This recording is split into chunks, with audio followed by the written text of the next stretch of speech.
Nagbabanta na naman ng ulan mga katrops. Naku po, sus Maria Josep, wala nang tigil ang ulan. Halos isang linggo nang mahigit na nag-uulan. So, kamusta na yung mga susian ng motor natin mga katrops? So, ayan, may share ako sa inyo mga katrops para iwas tigas ng susian ng motor. So, lalo na sa mga gantong motor mga katrops, no? Lalo na mga TMX, mga Supremo, basta yung mga susian is ganto, yung sahod na sahod sa ulan. So mga katrops, ang kalamitang issue nito nangyayari dito is tumitigas yung susian kapag katagalan na. Lalo na itong motor ko mga katrops, no? Kasi nasa mga 7 years na rin itong motor ko.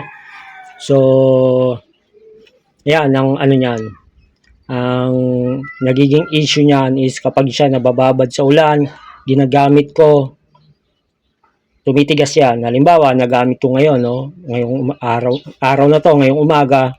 So, mamayang gabi yan, pag napabayaan natin yan, hindi natin nilagyan ng ano yan, kung ano man yung dapat lagay para hindi siya tumigas. Kinabukasan, ang tigas na yan, isusi. Halos mapuputol na yung susian mo.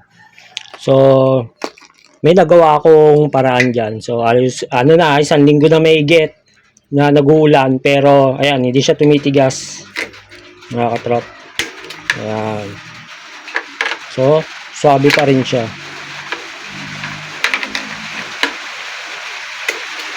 Swabe pa rin siyang isusi. Kasi dati talaga, konting lang, napakatigas na yung tipong kala mo mapuputol na to. Ang ginagawa ko dyan, parang tabingin ng isusi ko.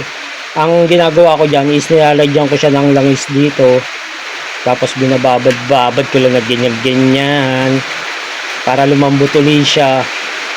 So, yun. Kaso, hindi talaga maiwasan. Ayan, tulad yan. Lulan na uli.